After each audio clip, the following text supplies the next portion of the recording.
नमस्कार, आपके साथ मैं हूं सुमेरा खान। परवादेश की में हम हाजिर हैं हर उस मुद्दे के साथ जिसका वास्ता पूरी मानवता से है। 1 जुलाई 1997 को हांगकांग पूरी तरह से चीन के कब्जे में आया था। 24 साल बाद चीन ने 1 जुलाई को ही चीन के एक और मुल्क ताइवान का वजूद मिटाने का ऐलान कर दिया है। सीसीपी यानी चीन की कम्युनिस्ट पार्टी के 100 साला जश्न में बीजिंग में जश्न मनाया गया। चीन ने दुनिया को अपनी ताकत दिखाई और फिर धौंस भी जमाई। जिनपिंग ने अमेरिका को इशारों में कह दिया कि चीन को डराने धमकाने का वक्त बीत चुका है। ये पहला मौका था जब जिनपिंग ने साफ लहजे में दुनिया को संदेश दे दिया कि अब चीन किसी की नहीं सुनेगा। सवाल यह है कि क्या वाकई चीन इतना ताकतवर हो चुका है या फिर चीन की मक्कारी का ये एक और एपिसोड है। सवाल यह भी कि दुनिया को धौंस दिखाने का हौसला जिनपिंग को कहां से मिला। ये रिपोर्ट देखिए। Xi Jinping, Vladimir Putin, Imran Khan, 3 किरदार, तीनों से अमेरिका होशियार, क्योंकि तीनों का दुश्मन एक है। तीनों की सनक, ठसक, हनक एक है। तीनों का मकसद एक है और वो ये कि अमेरिका को सुपर पावर की गद्दी से हटाना है। व्हाइट हाउस को बताना है कि अब एक नया दावेदार है जो दुनिया के सबसे ताकतवर मुल्क के ओहदे का हकदार है। इसीलिए सबसे पहले बात अमेरिका के दुश्मन नंबर 1 बीजिंग के तानाशाह की करते हैं। चीन की कम्युनिस्ट पार्टी का सालाना जश्न था। बीजिंग में जलसा हुआ।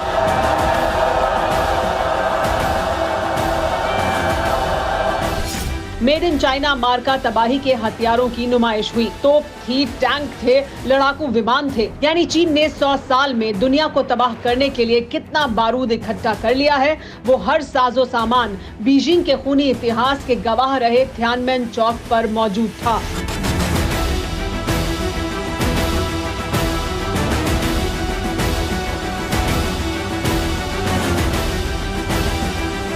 माओ की तरह का लिबास पहनकर जिनपिंग आए। मौका मुफीद था, इसलिए दुनिया को धौंस दिखाने में कोई कसर नहीं छोड़ी। कहा कि चीन की मिलिट्री ताकत को और बढ़ाया जाएगा, चीन की मिलिट्री को वर्ल्ड क्लास बनाया जाएगा। चीन को धमकाने का दौर बीत चुका है। चीन को किसी ने आंख दिखाई तो करारा सबक मिलेगा। वैसे हर मुल्क का हुक्मरान अक्सर इस तरह के जलसे में ऐसी ही बातें करता है, लेकिन जिनपिंग ने एक और बात कही जिस पर किसी को यकीन नहीं होगा। किसी को आंख नहीं दिखाई, किसी पर कब्जा नहीं किया। जिनपिंग की इस बात से साफ हो गया है कि माओ के मुल्क की मक्कारी और झूठ की विरासत में जिनपिंग भी माहिर हो चुके हैं। इसीलिए बीजिंग को आईना दिखाना जरूरी है। शिनजियांग यानी पूर्वी तुर्किस्तान, दक्षिण मंगोलिया, तिब्बत, मकाओ, हांगकांग, ये वो 5 देश हैं जिनका वजूद माओ के वारिसों की विस्तारवादी बुद्धि ने मिटा दिया। ताइवान को भी चीन अपना हिस्सा बताता है, जबकि ताइवान खुद को आजाद मुल्क मानता है। यही दुख जिनपिंग को सालता है। इसीलिए चीन वक्त बेवक्त ताइवान की सरहद में अपने जंगी जहाज उड़ाता है।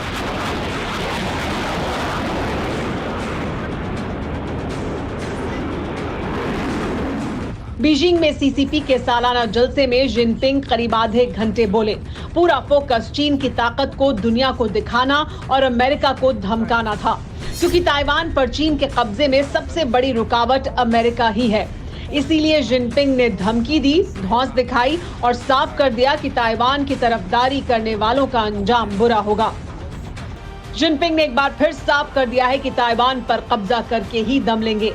सवाल यह है कि अमेरिका अब क्या करेगा? क्या चीन को जवाब देगा या फिर चीन के डर से ताइवान को तन्हा छोड़ देगा? क्योंकि जिनपिंग ने अमेरिका को धमकी यूं ही नहीं दी है। अमेरिका के खिलाफ सबसे बड़े मोर्चे का अहम किरदार है रूस। जिस तरह दुश्मन का दुश्मन दोस्त होता है, उसी तरह रूस और चीन में दोस्ती है।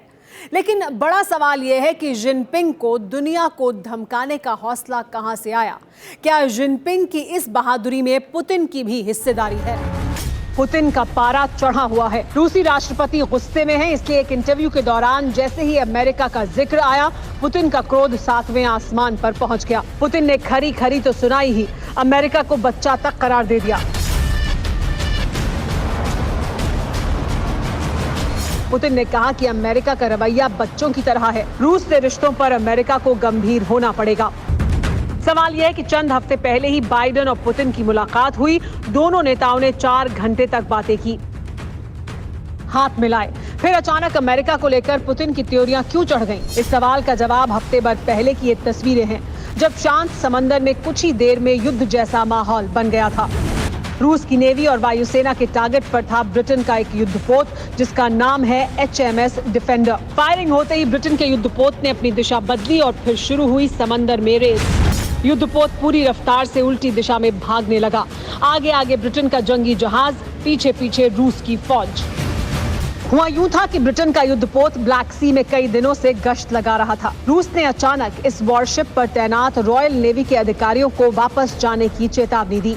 ये चेतावनी रूस की नेवी दे रही थी। बावजूद इसके ब्रिटेन का युद्धपोत आगे बढ़ता रहा, जिसके बाद रूस की फौज ने फायरिंग शुरू कर दी।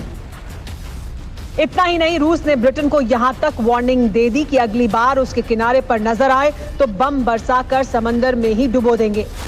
ब्रिटेन तो तब से खामोश बैठ गया, लेकिन अब पुतिन ने बताया है कि ब्रिटेन के साथ अमेरिका का जहाज भी शामिल था। इसी के बाद पुतिन अमेरिका से खार खाए बैठे हैं। चीन की तरह ही रूस भी अमेरिका को सुपर पावर की गद्दी से हटाना चाहता है। पुतिन जानते हैं कि ये काम चीन के बिना नहीं होगा। चीन को भी पता है कि पुतिन कितने पावरफुल हैं, इसीलिए अमेरिका के खिलाफ दोनों साथ मिल चुके हैं। लेकिन इस तिकड़ी में एक और नाम है, वो है चीन और रूस का जॉइंट गुलाम पाकिस्तान। सोते जागते चीन, चीन और सिर्फ चीन, नियाजी का चीनी नगमा इन दिनों खूब बज रहा है।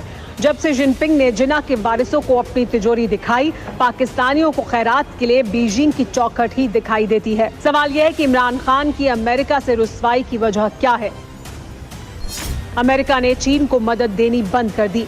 बाइडेन ने अब तक इमरान खान से बात नहीं की। अफगानिस्तान में पाकिस्तान को अलग थलग कर दिया। इसीलिए पाकिस्तान ने चीन और रूस के दबाव में अमेरिका को एयरबेस देने से इनकार कर दिया। अमेरिका भी जानता है कि उसके खिलाफ रूस, चीन और पाकिस्तान मोर्चा बना चुके हैं। इसीलिए साउथ चाइना सी से लेकर ब्लैक सी तक टकराव नजर आने लगा है। बाकी कसर जिनपिंग की धमकी ने पूरी कर दी है। लेकिन साउथ चाइना सी हो या फिर ब्लैक सी, अगर रूस और चीन के साथ अमेरिका और ब्रिटेन का टकराव बढ़ता है तो अंजाम पूरी दुनिया को भुगतना पड़ेगा।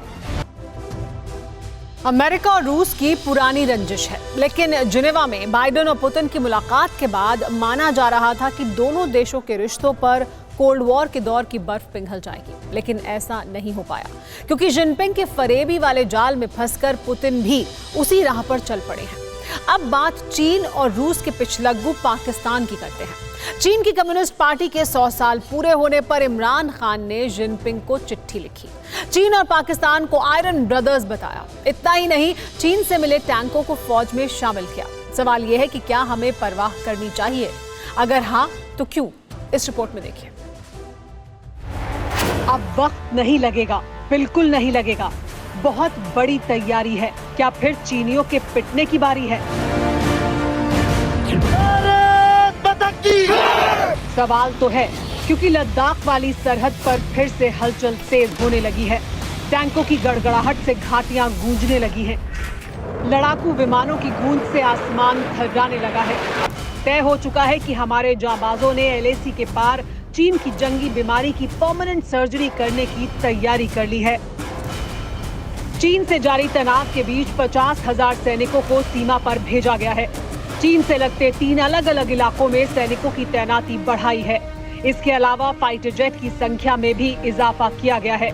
मौजूदा वक्त में देश के 2 लाख जवान चीन से लगते बॉर्डर पर तैनात हो चुके हैं। एक साल में भारतीय सैनिकों की तैनाती में पिछले साल के मुकाबले 40% की बढ़ोतरी हुई है। यानी LAC पर किसी भी साजिश से पहले ही ड्रैगन की नस्लों को नर्क में भेजने का पूरा इंतजाम हो चुका है। इसीलिए जिनपिंग ने अपने गुलाम पाकिस्तान को फरमान दे दिया है। ये जो धूल उड़ाते टैंक देख रहे हैं, ये चीन का वो बारूदी कबाड़ है जो चीन से पाकिस्तान को मिला है। इन टैंकों का नाम VT-4 टैंक है। पाकिस्तान ने चीन से मिले VT-4 टैंक अपनी सेना में शामिल कर लिए हैं।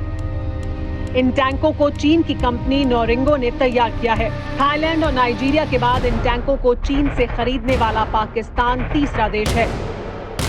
चीन ने पाकिस्तान को ये टैंक पिछले साल अप्रैल में ही दे दिए थे। सवाल ये है कि 1 साल से ज्यादा वक्त बीतने के बाद पाकिस्तान ने इन टैंकों को अपनी फौज में अब क्यों शामिल किया है? सवाल यह है कि पाकिस्तान ने ये टैंक उसी दिन अपनी फौज में क्यों शामिल किए जिस दिन जिनपिंग ने दुनिया को धमकी दी है।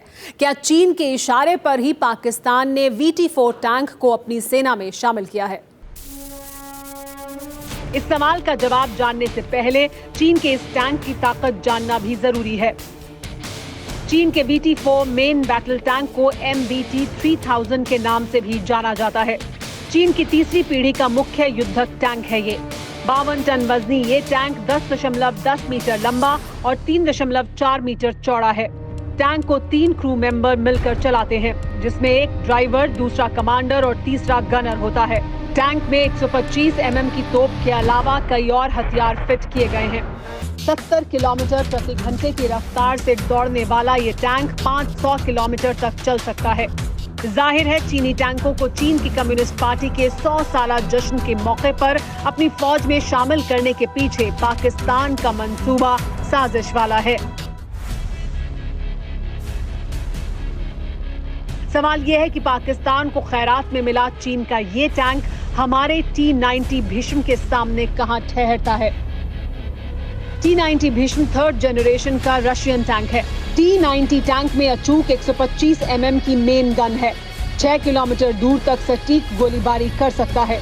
इतना ही नहीं, T-90 टैंक कई तरह की मिसाइलों को भी फायर करने में सक्षम है। साफ है कि चीनी टैंक हमारे T-90 भीष्म के सामने कहीं नहीं ठहरता है। वैसे भी पाकिस्तान चीन का डस्टबिन बन चुका है, जिसकी औकात बीजिंग का कबाड़ समेटने की है। इसीलिए अपने आका को खुश करने के लिए भले ही पाकिस्तान मेड इन चाइना मार्का टैंकों से धूल उड़ा ले, होना कुछ नहीं है। 8 साल पहले 2013 में पाकिस्तान में चीन ने एंट्री की और 8 साल में ही पाकिस्तान चीन की गुलामी की दहलीज तक पहुंच चुका है। आज हालात यह है कि चीन के बगैर पाकिस्तान का वजूद सिर्फ नाम का है। वैसे पाकिस्तान के वजूद से कुदरत भी नाराज नजर आती है। पाकिस्तान के सिंध में एक शहर है जिसका नाम जकोबाबाद है। करीब 2 लाख की आबादी वाले पाकिस्तान का ये शहर इन दिनों सुर्खियों में है, क्योंकि यहाँ इतनी गर्मी पड़ रही है जिसे इंसानी जिस्म नहीं झेल सकता। इस शहर में पारा 50 डिग्री तक पहुंच चुका है, जिसके 52 डिग्री सेल्सियस तक जाने की आशंका भी है। ऐसा हो भी सकता है क्योंकि जकोबाबाद कर्क रेखा के ठीक सीध में है, इसीलिए गर्मियों के दौरान इस शहर पर सूरज की सीधी किरणें पड़ती हैं। हमारे देश का बड़ा हिस्सा भी लू की चपेट में है। दिल्ली समेत उत्तर भारत के कई इलाकों में पारा 40 के पार है। अमूमन दक्षिण एशिया में ऐसी गर्मी सामान्य है, लेकिन जरा सोचिए अमेरिका और कनाडा जैसे ठंडे देशों में 49 डिग्री पर क्या हाल हो रहा होगा। देखिए,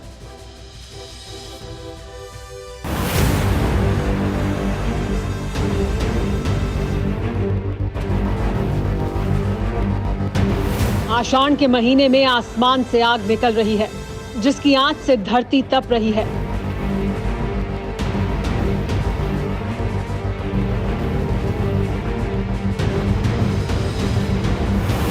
हमारे मुल्क में ही नहीं, दुनिया के एक छोर से दूसरे कोने तक एक जैसा हाल है। दिल्ली की दोपहर बाहर निकलने लायक नहीं है, तो कनाडा से लेकर अमेरिका तक के हालात इससे भी बुरे हैं। गर्मी के थपेड़ों ने सड़कों और गलियों को सुनसान कर दिया है। लोग घरों में कैद हैं, लेकिन वहां भी जमीन तप रही है।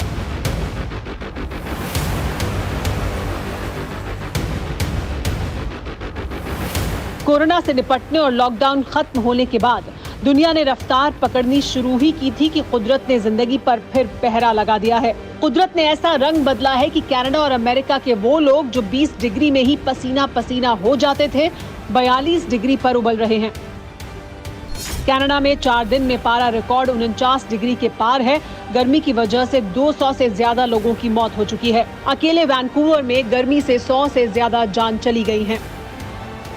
कनाडा ही नहीं, पूरा अमेरिका तपा जा रहा है। भयंकर गर्मी पड़ रही है। कूलर, एसी फेल हैं। सब नहाया धोया बेकार है। लोग राह चलते अचेत हो रहे हैं। कनाडा में स्कूल बंद कर दिए गए हैं। लोगों को राहत देने के लिए कूलिंग हाउस बनाए गए हैं। लेकिन भीषण गर्मी के आगे सब बेकार है। गर्मी की वजह से सड़कों पर दरारें आ चुकी हैं। अंडे को बाहर रख दो तो ऑमलेट बन जाए। घरों के बाहर लगे धातु के कवर पिघलकर अपना आकार बदल रहे हैं। अमेरिका ही नहीं, यूरोप के कई देश भी भीषण गर्मी की चपेट में हैं।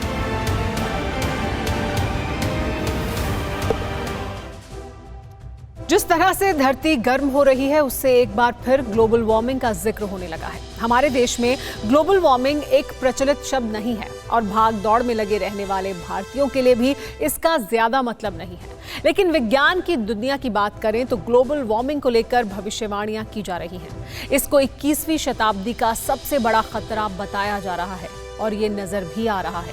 ग्लोबल वार्मिंग की वजह से ग्लेशियर पिघल रहे हैं, समंदर का लेवल बढ़ रहा है, जिससे तटीय इलाकों में बसे शहरों के डूबने का खतरा भी बढ़ने लगा है।